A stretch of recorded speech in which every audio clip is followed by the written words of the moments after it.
Empty the chamber on them. And how do you do that? First 6 seconds, point A to point B, everything you got. Everything you got. Turn that shit up. Let's go.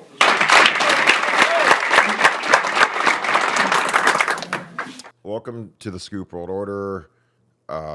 Very, very tough day today for us. The loss of Dwayne Haskins, 24 years old, passed away early today in Florida. I thought it'd be appropriate for Nevadabuck and I to get on here and just talk about some of our fondest memories watching Dwayne, going through his recruiting. The kid was one of maybe the greatest quarterback in Ohio State history. He's certainly in the conversation, had the greatest season in 2018. So thought it'd be appropriate to be on here. Again, appreciate all your support, guys. This is a really tough day. It's a tough time. So, your support means a lot to us. But yeah, I just wanted to bring in Nevada. How are you doing today? Obviously, it's a tough day, but how are you dealing with this so far? Yeah, it's kind of hard to process. Dwayne's meant so much to the program, and look, yeah, I think we all know intuitively that people die and things happen and bad things happen, and it's always sad when they do. And so I try to focus on the good things and the positive memories and the positive things, the impact that Dwayne had, in a relatively short time, on the planet, and certainly to Ohio State football. He's one of the legendary quarterbacks and certainly provided me with so much joy watching him play.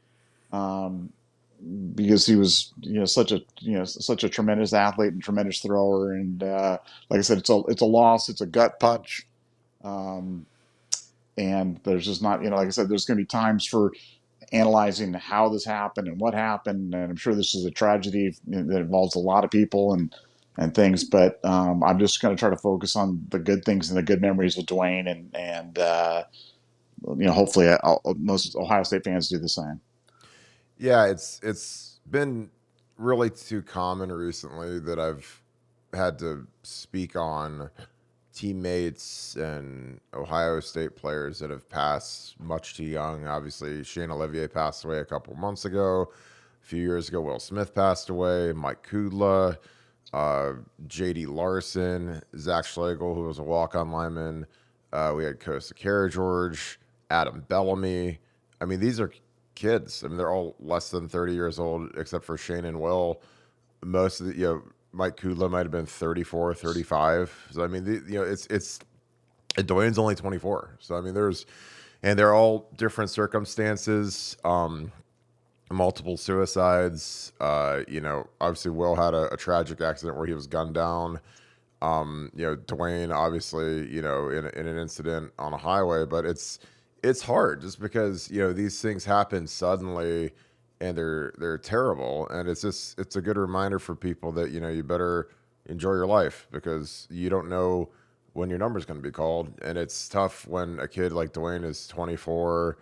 I mean, it's tough when I hear about any of my teammates passing, but, a kid that's 24, he's hanging with his teammates that during the day, working out, and he's doing what every NFL player does in the offseason. He's, they're usually somewhere warm, like Florida or Texas or Arizona, and they're training with their teammates and probably hanging out a little bit at night, and something like this happens, something that's completely tragic, and it's brutal. So,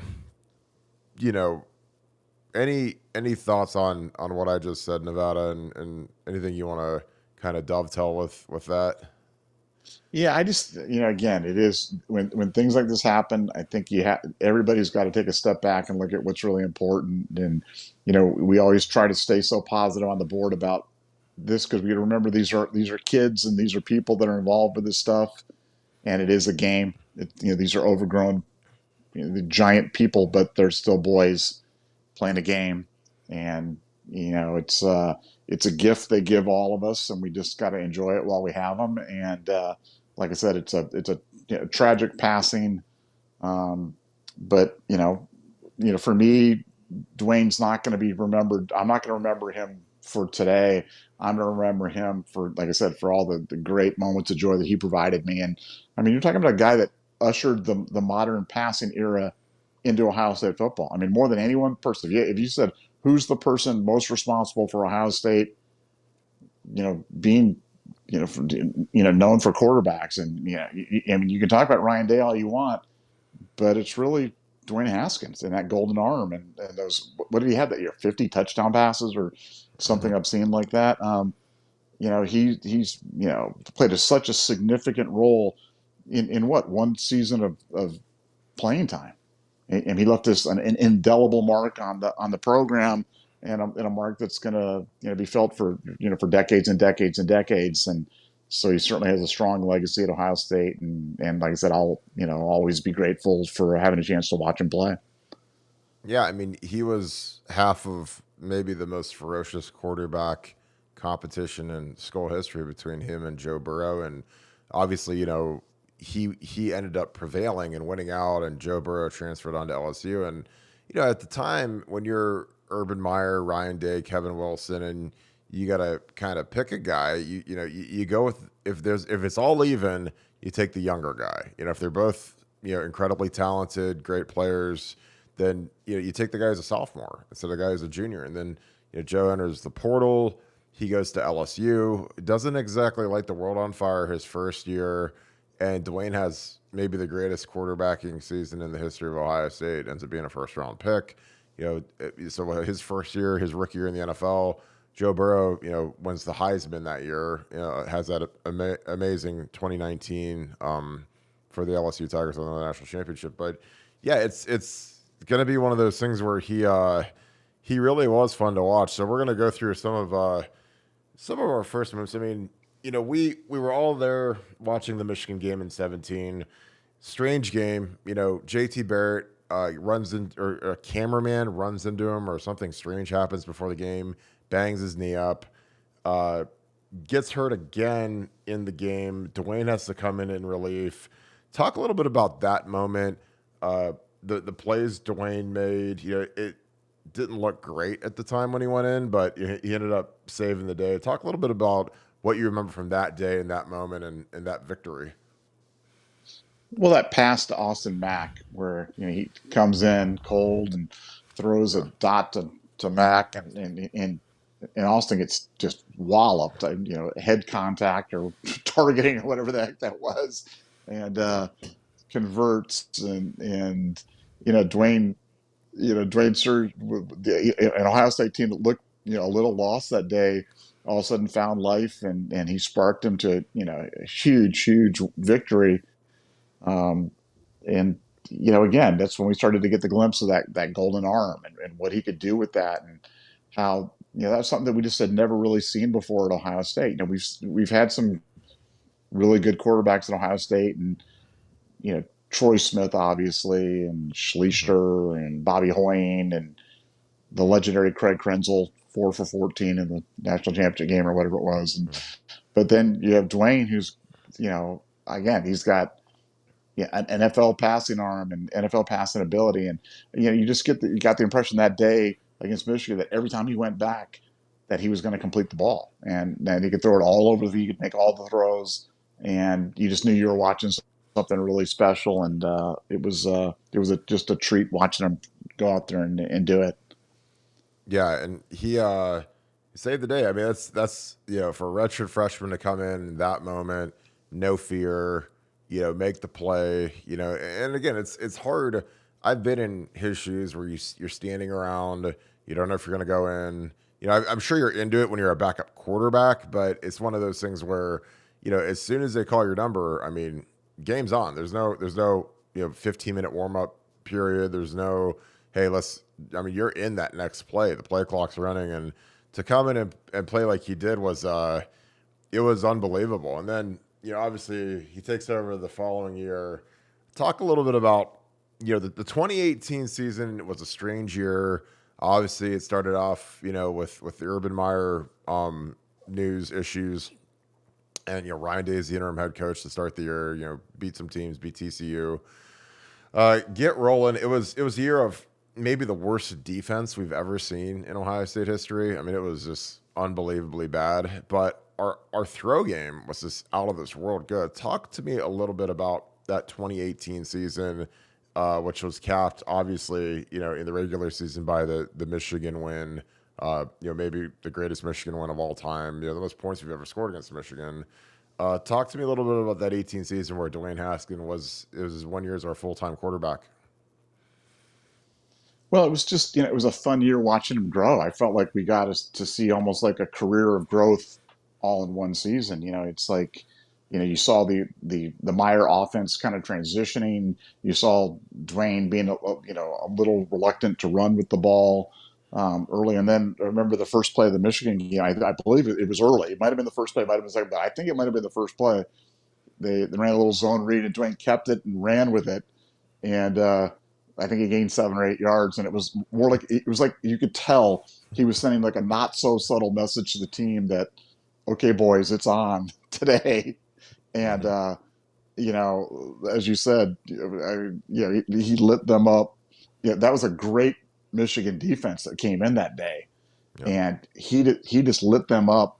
And I mean, the only shame is that we didn't score 70. Is that if Meyer doesn't take the knee at the end or whatever, we go 70 points because Dwayne was just magical, and he just hit everybody. They started to run those crossing routes, and uh, Michigan had no answer for it, and it was especially deadly around the goal line. You just saw the Ohio State wide receiver just turning guys around, and just Dwayne just doing whatever he wanted back then. I mean, that really was, it was like that was his masterpiece. That was Dwayne's moment where I don't know if a quarterback.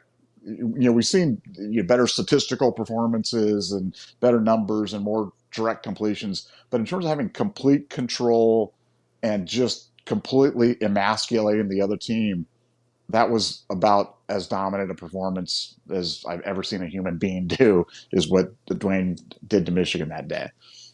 Yeah, with that level of competition, I mean, obviously they had Devin Bush, who was a top 15 pick. They had Rashawn Gary, that Winovich. I mean, that was a really heralded defense, and really it was Chris Olave's coming out party too. He made a couple of incredible plays. He scored an early touchdown, as a freshman, and you didn't realize how good he was, obviously, because of how young he was. But I think that whole year, like people didn't realize how good like Terry McLaurin was, and Paris Campbell's had a ton of major injuries in the NFL, so he hasn't really his career hasn't really taken off the way Terry's has. But I just remember I was in the stadium that day, and I couldn't believe how open guys were, how perfect his throws were.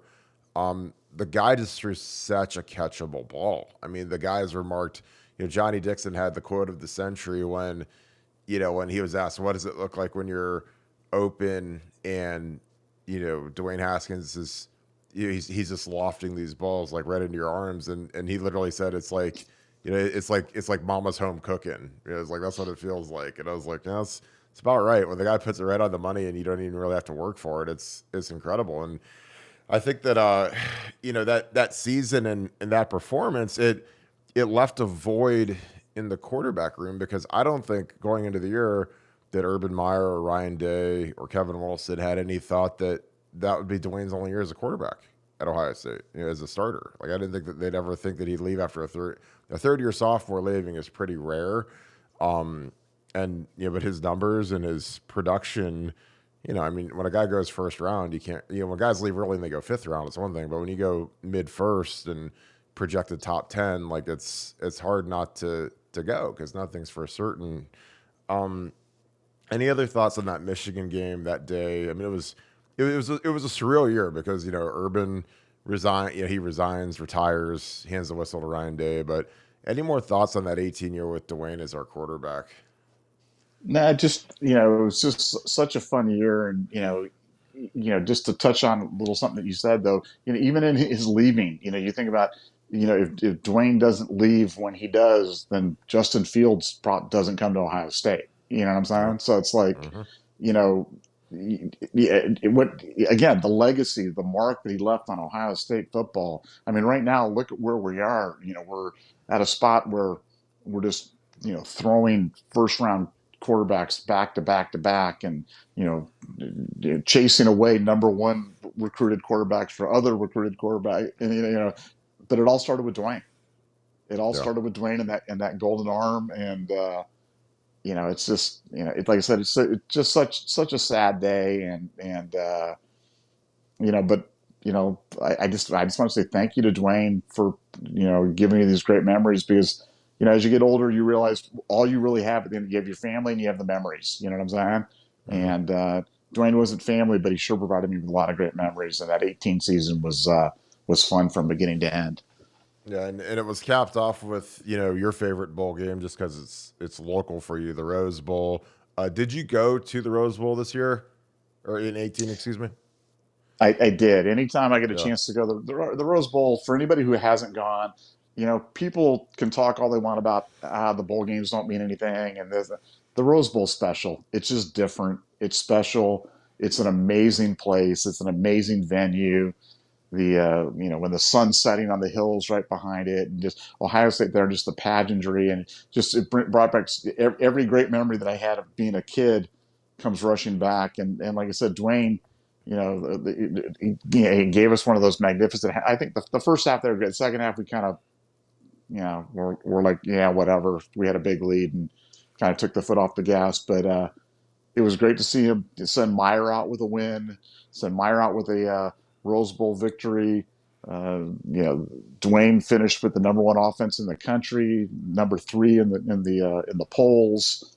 Um, just a great way to cap off a magical season, and it was a fitting send off for Dwayne as he went off to the NFL and his millions. And like I said, he left the program in better shape. You always want to leave the program in better shape than when you came, and he certainly did that. Yeah, I agree. He's, when he became the first quarterback that we had go first round, and I think it's Art Schleisner. It really puts you on the map in terms of quarterback recruiting.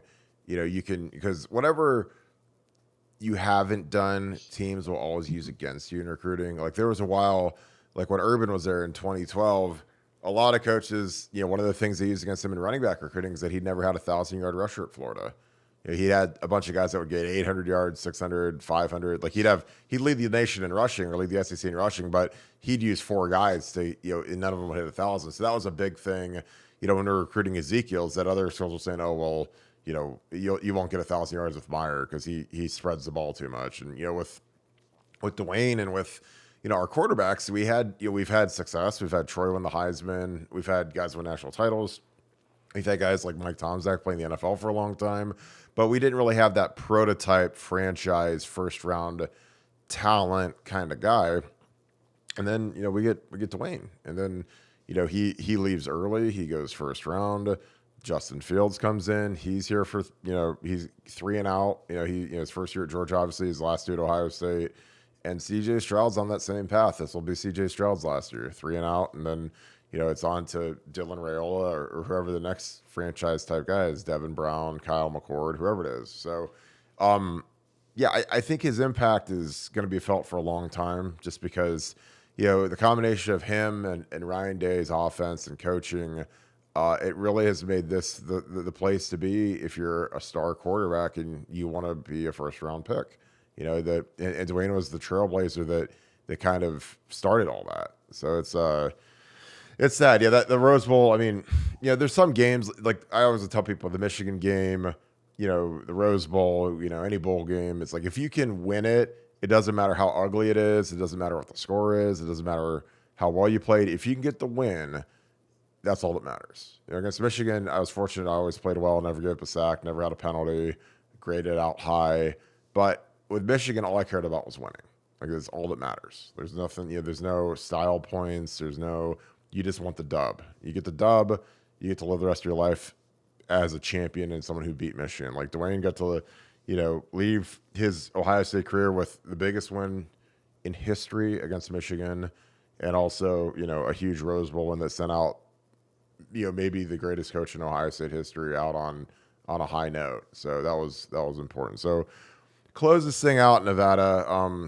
Any final thoughts? I mean, this has been a rough day. This has been a day that a lot of people are, they're mourning. I think a lot of people don't, they follow Dwayne. They might not have personally really known Dwayne, but anytime a 24-year-old loses his life tragically, it hurts. There's no other way to put it. And it makes you really focus on, you better enjoy your life. You better, take care of yourself, tell people you love them, you know, do those little things, man. Cause sometimes you just don't know when it's over. And I'm sure that a lot of people that are close to Dwayne are devastated today because, he's gone, and it's tough. It's really tough.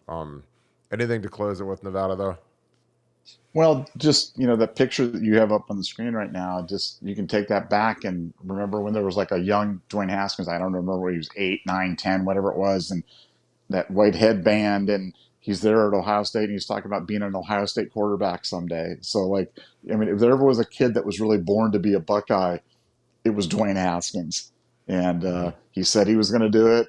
And at the time, Ohio State wasn't known for throwing it around and, like you said, being that cradle for NFL quarterbacks. But he knew early on where he wanted to be. He followed his dream, and he did it, and he impacted a lot of people. And he will, he'll be missed. He'll be missed, and I just want to say thank you, Dwayne, for all that you did for Ohio State football, and go Bucks to everyone. Yeah, absolutely. Yeah,